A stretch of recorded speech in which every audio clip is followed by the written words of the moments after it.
Glaisnock House near Cumnock in East Ayrshire was at one time a fine home sitting in the countryside, which would later play an important part in the local education system.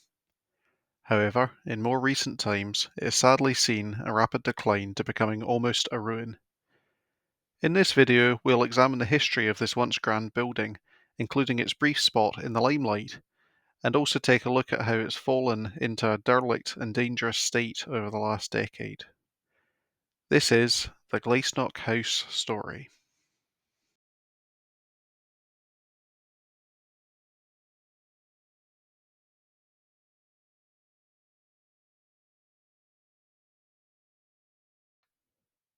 Glaisnock House was designed by James Ingram of Kilmarnock and was built in the Tudor Revival style around 1833 for a Mr. James Allison. Little is known about the Allisons except that they were high ranking in the military and were involved in politics. Looking at this map from 1860, it can be seen that the original house was smaller than what stands today and would have consisted of a fairly simple but grand three-storey country home.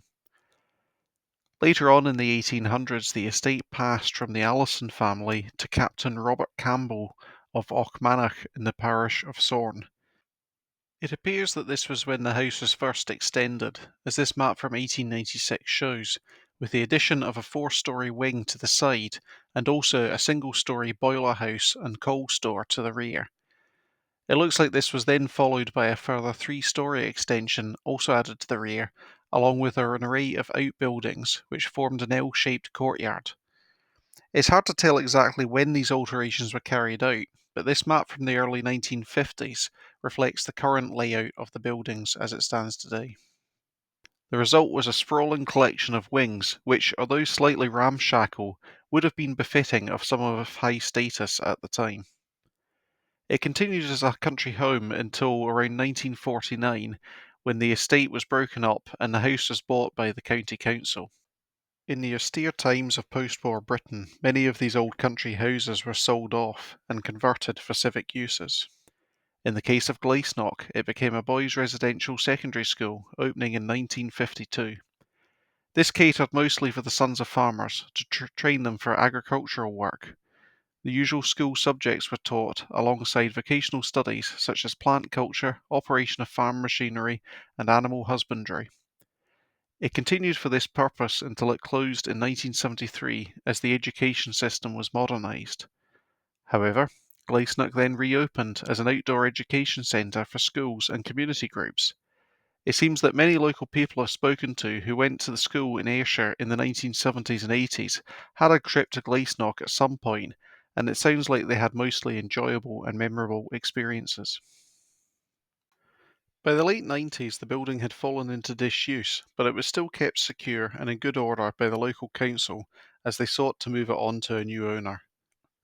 It was around this time that Glaisnock had its 15 minutes of fame when it played the role of a military training camp in the 2001 television film Sword of Honour, starring Daniel Craig. Various parts of the exterior and interior of the house were featured, along with several parts of the grounds. Many local people became involved in the filming, particularly owners of various vintage vehicles, who were drafted in to complete the scene. It suited the role quite well, as many country houses had been used for war service at the time, and the style of Glaisnock could have placed it almost anywhere in the UK. The film wasn't a massive hit, but a few local people still remember Glaisnock's brief role in it. In 2002, the house was sold to a developer who intended on turning it back into a further education college. It appears that they also had ambitions to convert the existing stable block into residences and build a further 36 detached houses in the grounds. None of the houses were ever built though. In 2005, a £6 million refurbishment plan got underway to transform Glaisnock House into a European Centre for Creativity. However, the organisation leading this eventually fell into financial difficulties, and the plan failed. Glaisnock fell back into disuse, but was at least kept secure for the time being. It remained this way until 2014, when it was sold again, this time to a Chinese businessman called Zhu Yang, who planned on turning the house into a centre for educating Chinese students in the English language and European culture, and also for UK businesses looking to enter the rapidly expanding Chinese market. This development was promising, and work was started on bringing the buildings back up to scratch. However, unfortunately, Mr. Yang became ill and died the following year, and all repair work on the house stopped. Following this, the ownership of the house fell into dispute, and while the legal wranglings were going on, the house was left abandoned. Unfortunately, this was the start of a downward spiral. Of course, Glaisnock House soon appeared on the urban exploration radar. On this explore in early 2017, the building was found to be deserted and unsecured, with a few broken windows visible from the outside. Internally, much of the building was still in relatively good order, but it was clear that in some parts the roof had failed, allowing water to run through the interior. The main cause of this was lead theft from parts of the roof. Unfortunately, it also looked like vandals had already been visiting, but at that point they hadn't caused much damage, and there was virtually no graffiti to be seen. Some of the grand rooms on the principal floor in the original part of the house were still locked shut, protecting them from damage for the time being. In other rooms, beautiful architectural details, such as this carved wooden fireplace and mirror frame, were still on display, most likely dating from the days when this was a country house. Unfortunately, though, the original ornate fireplace had been removed from the main foyer, possibly during the refurbishment works, or perhaps after the house was abandoned. Moving upstairs, an intriguing paper sign read Art Room, and pushing open the door revealed a short corridor which led to the wing at the rear of the building, which featured a brightly lit classroom with a high ceiling bearing skylights. It was clear to see why this room was perfect for art. A small room off the corridor contained some sinks, and trying one of the taps, it was found that the water was still turned on. Intriguingly, there was a window in this small room, which appeared to face towards the inside of the building and made no sense at first. Upon closer inspection, it was found that this led to a small gap between the buildings. This is one indicator that the house was built in phases, with a round turret on the back of the original house being enclosed by the later wing that was built at the rear, and the wasted space between them was turned into this light well. Outside the art room lay a landing halfway up the stairs, lit by a large mullioned window that faced out towards the rear of the property. Sadly, some of the glass panes were broken, and the stripped roof above was allowing water to rain in onto the floor. A modern-looking thistle motif was displayed in the stair railings. The stairs continued up to the first floor, which contained some bare rooms which appeared to be partway through being refurbished. This was probably from the latest works, which were stopped when the owner passed away.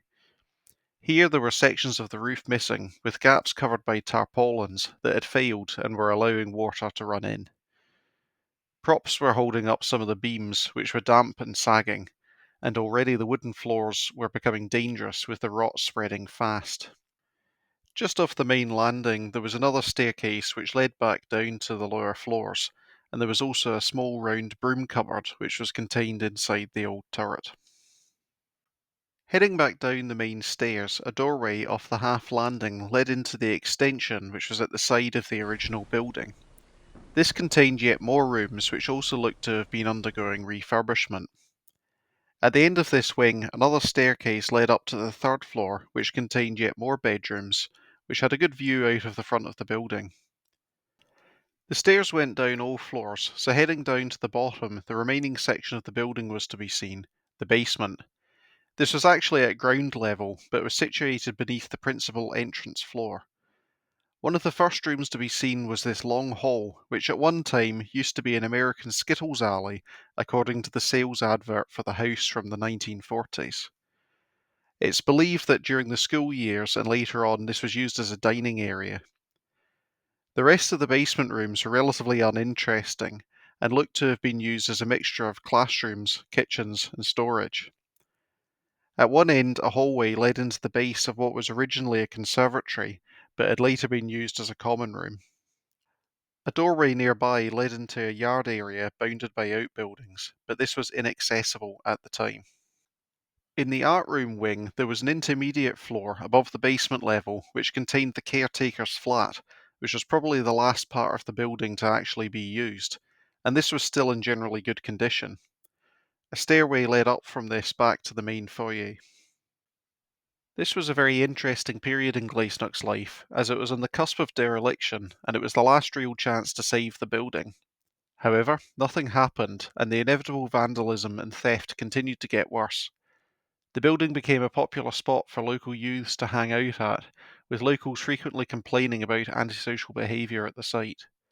It fell victim to several fire-raising incidents, which thankfully were quickly extinguished, limiting the damage.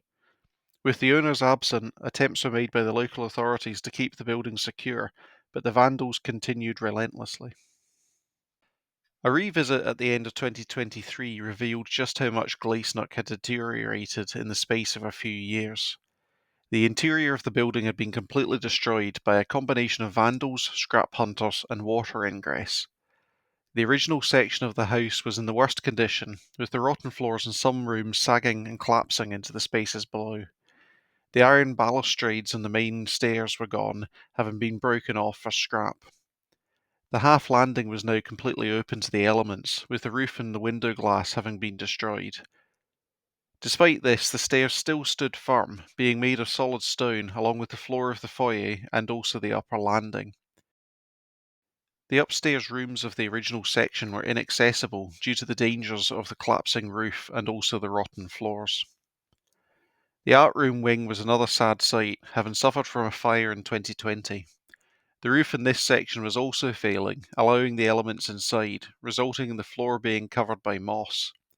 The incredible decay in this space made for an interesting contrast against the original Grand Victorian half panelling that was still attached to the walls. Moving through into the dormitory wing revealed more destroyed rooms, with every pane of glass in the windows smashed and the plaster panels ripped from the walls. However, some of the original cornicing still remained around the ceilings, safely out of reach of the path of the vandals. This wing seemed to be somewhat drier and less rotten, but the floors were still hazardous due to some areas having been ripped up for scrap metal or burned by the various fires. The basement was as gloomy as before, but was in considerably worse condition, with the extremely rotten floors of the ground floor being visible from below. The old Skittles alley or dining hall was in a bad way, but the spectacular wooden beams in the ceiling were still impressive, having escaped the damage. The little yard at the rear of the building was accessible this time and revealed a number of small outbuildings containing toilets and storerooms. Despite the trail of destruction, some original features of the building still shone through, and the way that the natural light played through the large number of windows still made it feel bright and airy inside. With the stone walls exposed, the high quality of construction was visible, and despite the failure of the softer materials like the roof and floors, it appeared that the stone walls were still sound. Even now, in early 2025, the exterior of the building still maintains its grandeur and is particularly spectacular when approached from the main driveway. With the house continuing to sit abandoned, the wider estate is frequently enjoyed by walkers and wildlife spotters. These views from above show how the roof of the house is now beginning to collapse into the interior as the rotten timbers give way. A few more winters will probably see much of the building become a roofless shell full of interior wreckage. It's uncertain what will happen to Glaisnock in the longer term, but it's unlikely that it'll ever be restored, as the cost of doing so would far exceed any returns that could be made, and this will put off developers. However, nothing is impossible, as nearby examples like Ballochmyle House near Catrin and Seafield House in Ayr have shown. After standing for nearly 2 centuries, is this the end of Glaisnock, or will this old Ayrshire mansion house experience life once again?